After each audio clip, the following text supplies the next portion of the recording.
पृथ्वीराज चौहान जी के जब पिता गुर्जर थे, दादा गुर्जर थे, तो वो राजपूत कैसे हो गए? पथिक मतलब पथ प्रदर्शक, जो आने वाली संततियों को से उसी वर्ग का एक हिस्सा केजरीवाल भी है।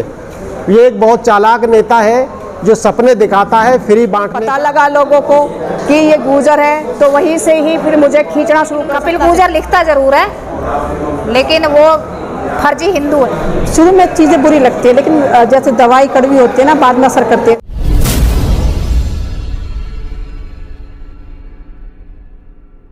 Hello friends, welcome to my new vlog. दोस्तों, सुबह के 6 बज गए हैं और मैं सुबह जिम में हूँ। तो दोस्तों, आज का मेरा प्लान है, आज हमारे गांव की चौपाल में शहीद विजय सिंह पथिक जी की याद में एक प्रोग्राम रखा गया उनकी पुण्यतिथि पर। तो आज मैं वहाँ जाऊँगा और आपको दिखाऊँगा कि कैसा प्रोग्राम है। हमारे गांव के कुछ लीडर्स और साथ ही हमारे विधायक जी भी वहाँ पर आने वाले हैं। तो आपसे उम्मीद है कि आप वीडियो को पूरा देखें और वीडियो को लाइक करें, चैनल को सब्सक्राइब करें। तो चलिए दोस्तों, आगे चलते हैं। आज हम शहीद पथिक जी का, विजय सिंह पथिक जी की यादगार में आज यहाँ सब एकत्रित हुए हैं। उनके पिताजी हमीर सिंह जी स्वतंत्रता सेनानी रहे और उन्होंने भी अंग्रेजों के विरुद्ध लड़ाई लड़ते हुए जेल की यात्रा की। उसी परिवार में जन्मे हुए पथिक जी हमेशा न केवल देशभक्ति की भावना रखते हुए बल्कि अपने लोगों का जीवन यापन और अच्छा करने के खातिर अंग्रेजों से लगातार युद्ध करते रहे। 1882 में जन्म हुआ, 1954 में उनका देहांत हुआ। पथिक मतलब पथ प्रदर्शक, जो आने वाली संततियों को रास्ता दिखाते हैं। और मैं धन्यवाद भी करता हूं कि आज मुझे भी इस मौका पर यहां शामिल होने का, पथिक जी को याद करने का मौका मिला है। धन्यवाद।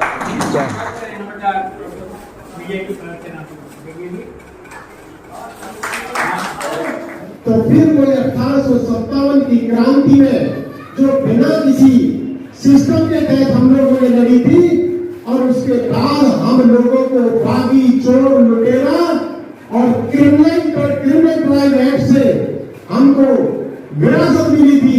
साथियों, आज पुनः फिर से अगर हमने सिस्टम से, न्यायबद्धता से अपनी लड़ाई को नहीं लड़ा, तो फिर हमारे ऊपर ये व्यवस्था इस तरह के क्रिमिनल कौम घोषित कर देगी, जैसे कि 1857 के बाद आपको, बड़े आंदोलन के बाद आपको क्रिमिनल बना दिया था, आपको जन्मजात अपराधी घोषित कर दिया था। देखिए साहब, मेरा नाम विजय कसाना है और हम लोग एक मुहिम को लेकर पूरे देश भर में पथिक जी के विचारों को जन जन तक पहुंचाने के लिए, उनके जो उद्देश्य थे इस राष्ट्र को निर्माण के लिए, उसी को लेकर हमने भारतीय वीर दल नाम से एक पार्टी का निर्माण किया।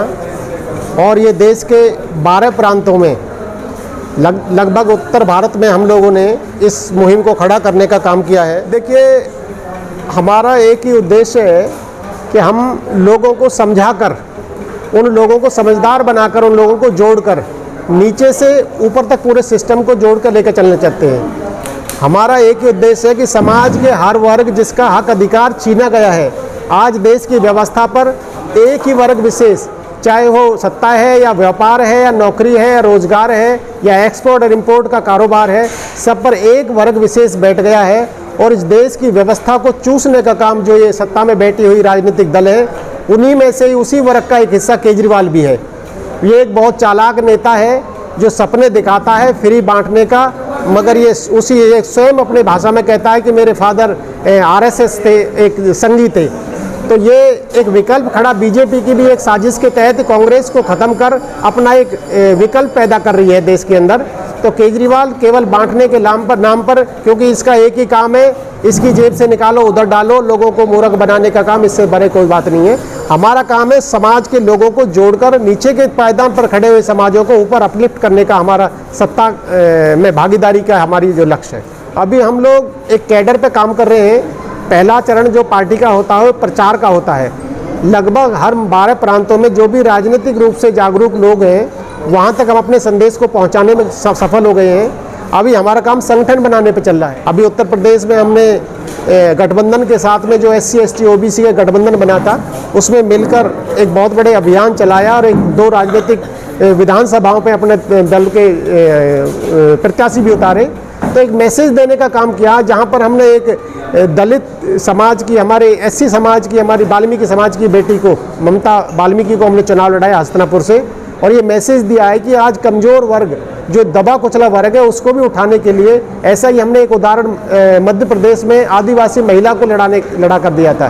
तो हमारा एक ही उद्देश्य है कि दबे कुचले लोगों को ऊपर लाने का और उनके हक अधिकार दिलाने का। हम सत्ता में मलाई खाने की सोच से काम नहीं कर रहे, हम तो लोगों के अधिकार के लिए लड़ रहे हैं। दिल्ली में हम लोग कह सकते हैं कि हम लोगों ने सबसे पहले इस मूवमेंट को दिल्ली से दूर लगभग 250 किलोमीटर में हमने इसको फैलाने का काम किया था, जिसमें हमने मध्य प्रदेश को पहले चरण में चुना था, क्योंकि दिल्ली के लोग आज संघर्ष करना भूल गए हैं।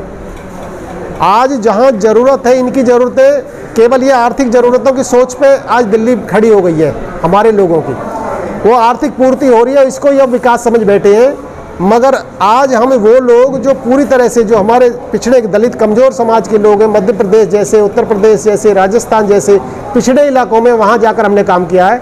तो उस मूवमेंट को लेकर हम पूरे देश भर में और एक बहुत बड़े नज़दीकी समय में दिल्ली के अंदर कूच करने की काम कर रहे हैं। जब पूरा देश जाग जाएगा, दिल्ली हमें पता तब जागने वाली है। तो दिल्ली के लोगों में हम बीच बीच में संदेश देने का काम कर रहे हैं, लेकिन उससे पहले हम तमाम उस कैडर को खड़ा करना है जो ज़रूरतमंद है, जो इस संघर्ष वहीं से शुरू होता है, जो लोग ज़रूरत महसूस करते हैं, जिन लोगों के लिए लड़ने की क्षमता होती है। दिल्ली में एक आराम परस्त हमारा नौजवान हो चुका है, उसको सही दिशा में लाने के लिए बीच बीच में हम लोग संदेश छोड़ने का काम कर रहे हैं। कसाना साहब मेरे पास परसों आए, बड़ी खुशी हुई जब इन्होंने मेरे से जिक्र किया ये आपके गांव में एक प्रोग्राम करना है। सबसे पहले तो इनके बारे में, विजय पंत जी के बारे में मैंने कहा चलो भी अच्छा, हमारे गांव के लोग भी थोड़ा प्रभावित हुए कि हाँ भी एक समूह तक इसके बारे में लगा हुआ है। तो मैंने इनसे ये कहा कि आपका वेलकम है, मैं आपको जगह भी दिखाता हूँ, ये चौपाट दिखाई।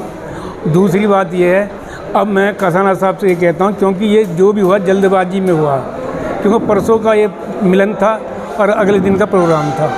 इसमें हमारे बहुत MLA भी आपके सामने आए थे, मदन लाल जी, 50-60 लोग 10:30 पौने 11 बजे तक वेट करके और यहाँ से गए। तो मैं तो कसाना साहब से ये कहता हूँ भाई, अगर जो इसमें हमसे थोड़ी बहुत भूल भी हो क्या, उसके लिए क्षमा चाहते हैं। आगे कोई भी प्रोग्राम करोगे, कम से कम हफ्ता 15 दिन पहले गाइड करो, जिससे हम भी अपनी पूरी तसल्ली करें, क्योंकि ये वो बात एक लंबा खिंचना ना सिस्टम, उससे भी लोग थोड़ा प्रभावित हो जाते हैं। अब देखो 10 बजे की जनता बैठी हुई, आपने बनाया था ना पूरा वीडियो, 10 बजे की यहाँ पब्लिक इकट्ठी हुई। आस के पुराने गांव के 10-12 थे, गढ़ी के भी थे, MLA भी था, ये सारे लोग वेट कर गए। मैंने कहा भाई रुको, भाई साहब को फ़ोन किया, भाई साहब कह रहे हम 10 मिनट में पहुँचने वाले हैं, अक्षरधाम मंदिर पर आ गए हैं। लेकिन मेरे को बड़ी खुशी हुई और हमें BA जी ने मार्गदर्शन दिए, बहुत अच्छा लगा।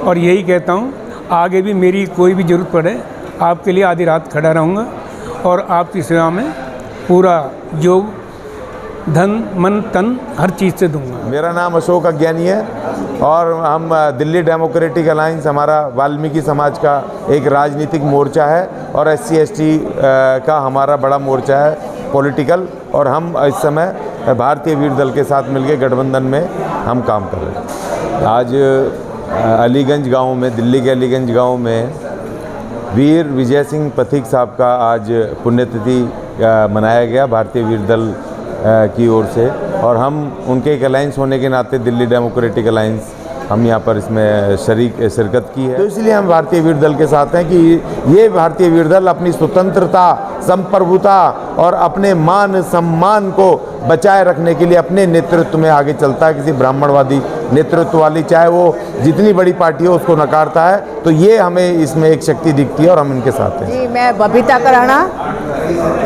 प्रदेश हरियाणा, जिला गुड़गांव, और मेरा निवास स्थान सोना है। विधानसभा सोना लगती है और जो मेरी ससुराल है वो लाखोवास गांव है, फरीदाबाद अनखीर गांव। बीजेपी तो मैंने बहुत पहले छोड़ी थी। विचारों में मतभेद, जब आप बात करते हैं संस्कारों की और एक विज़न की बात करते हैं या समानता की बात करते हैं, तो वो मुझे कहीं नज़र नहीं आई। और 2018 में मैंने भाजपा से, मैं जिलाध्यक्ष थी गुड़गांव महिला मोर्चा की, तो मैंने रिज़ाइन कर दिया। दबे कुचले समाज है वो हमेशा मनुवादी व्यवस्था की उसमें दबे रहे हैं, उनको अलग सत्ता से दूर रखा गया है। तो एक जगाने का काम हमारे विजय सिंह कसाना जी कर रहे हैं, मरे हुओं को झंझोड़ के जगा रहे हैं। बीजेपी का मेरा एक्सपीरियंस, जब हम संघर्ष कर रहे थे बीजेपी में तो बड़ा अच्छा लगता था। मेरी जो विचार, मैं जब बोलती थी तो बड़ी क्रांतिकारी महिला है, बड़ी दबंग महिला है, फलाने को ऐसे धोया वैसे धोया। लेकिन जब हम सत्ता में आए और नहीं पता था कि मैं गुर्जर हूँ, मैं अपना अनुभव ये बताती हूँ, किसी को नहीं पता था ये गुर्जर है। मोस्टली मुझे सोहना गुड़गांव सारे जानते थे ये पंजाबी है।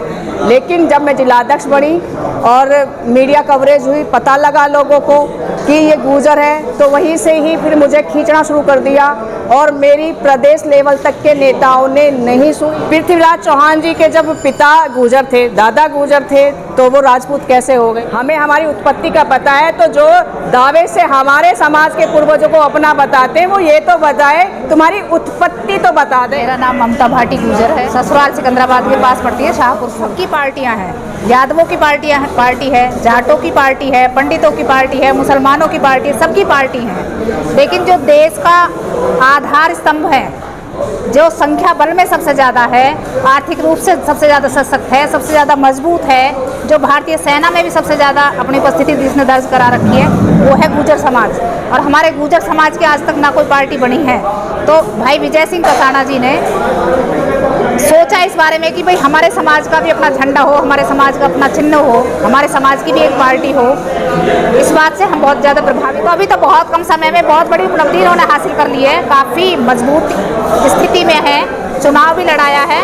तो 4 साल बाद बहुत अच्छी स्थिति में देखेंगे और देखेंगे कि शायद 2-4 हमारे सांसद विधायक इस पार्टी के माध्यम से निकल के। कपिल गुर्जर और जैसे चने के झाड़ पे चढ़ा के, और संबित पात्रा का आया बयान कि भाई गुर्जर तो ये, और एक स्टैंड पे कभी चने के झाड़ पर वो मतलब, और लेकिन कपिल गुर्जर लिखता जरूर है लेकिन वो फर्जी हिंदू है। और जो उठापटक मैंने की है ना, उपेंद्र चौहान जिलाध्यक्ष था राजपूत समाज से, और बाद में उसने पिछले साल में से माफ़ी मांगी कि बहन कोई कारण थे जिसकी वजह से मैं आपको खसीटने में लगा था। मगर बेटा कहना मैं घसीटी और मैंने तो घसीट मारा, उसको मैंने जिलाध्यक्ष नहीं बनने दिया। मगर बाद में चूँकि प्रधानमंत्री बन जाइए, अब वो प्रदेश में कार्यकारिणी सदस्य है, सिर्फ वो भी सहानुभूति के लिए तौर पे दिया कि जिंदा रहेगा बेचारा, कभी फांसी ना खा ले। मेरे बेटे का भी 2 करोड़ की जो फेलोशिप मिली अमेरिका से, तो मैंने उसके जन्मदिन पर बधाई दी। मैंने भाई बधाई तो देते हैं, मगर राजनीति खराब करिए, बालकों का फ्यूचर बनागी मैं 4 साल में, उसकी बधाई तक नहीं आई। तो ये इतनी छोटी सोच और संकीर्ण मानसिकता के लोग हैं, ये किसी गरीब दबे कुचले को आगे बढ़ता हुआ देख के। इम्पॉसिबल तो कोई चीज़ नहीं अगर आप ठान लें। धीरे धीरे चीज़ें होती हैं। अभी तो सिर्फ हमने जागरूकता फैला रहे हैं, अब इंतज़ार कर रहे हैं कि कितना रिजल्ट आता है। लेकिन ऐसा नहीं है कि हम जो बातें कह रहे हैं दहेज के ऊपर वो वास्तविकता है। कहते हैं ना, शुरू में चीज़ें बुरी लगती है, लेकिन जैसे दवाई कड़वी होती है ना, बाद में असर करती है, वैसे ये चीज़ें भी अभी हम जो बोल रहे हैं दहेज के ऊपर, कुछ लोगों को कड़वी भी लग रही है, कुछ लोग इसका अनुसरण भी कर रहे हैं। तो अब टाइम लगेगा थोड़ा इसको करने में। लेकिन मुझे जहाँ तक लग रहा है समाज हमारा इतना भी पिछड़ा नहीं है कि वो इस चीज़ को नहीं समझ रहा है। जो अब हमारे नवयुवक आ रहे हैं वो इस चीज़ को बहुत समझ रहे हैं। हमने सर्वे भी किया, आप विश्वास नहीं करेंगे, मतलब कह सकती हूँ 5%, 10 में से 5% लोगों ने संकल्प लिया, जो नवयुवा है, कि हम दहेज नहीं लेंगे और हम अपनी बेटियों को पढ़ाएंगे। तो ये हमारे लिए बहुत बड़ी, मतलब कह सकते हैं इसका रिस्पांस में मिल रहा है। लेकिन धीरे धीरे, क्यों? क्योंकि मैं भी चाहूँगी मेरी बेटी अच्छे घर में जाए, लेकिन एक सोच ये भी तो पढ़ाऊँ कि मैं उसके लिए दहेज जुटाऊँ, तो मेरे लिए तो विडम्बना हो गई ना फिर। लेकिन नहीं, ऐसा नहीं है, एक टाइम आएगा उसका भी कि बच्चा इतना समक्ष हो जाए कि वो दहेज जितना तो खुद कमा ले। मैं भी सोशल वर्क कर रही हूँ, प्रदेश अध्यक्ष हूँ राष्ट्रवीर गुर्जर सेना की। जैसे दहेज के लिए मुहिम उठाई हुई है, वही काम कर रहे हैं। एक गुर्जर रेजिमेंट को लेके भी हमारा है, मोटिव हमारा है कि ये एजेंडे हैं हमारे क्लियर, जो कि हमें करने हैं, चाहे हो या ना हो, लेकिन आवाज़ बराबर उठाते रहें। मैं एमसी हूँ खुद से, मैं नेशनल लेवल की प्लेयर भी रही हूँ नेटबॉल की। मैं तो अप्रिशिएट करती हूँ प्लेयर्स को, खेल कूद में निकालिए। अभी बहन जी का बेटा हुआ है, सिलेक्ट हुआ है, शूटिंग में हुआ है। बेटा भी दहेज विरोधी है, वो कई बार हंसता है, जैसे गांव में शादी होती है, मम्मी फलाने का छोरा तो इतने में बिका है, तुम इतने में बेचोगी।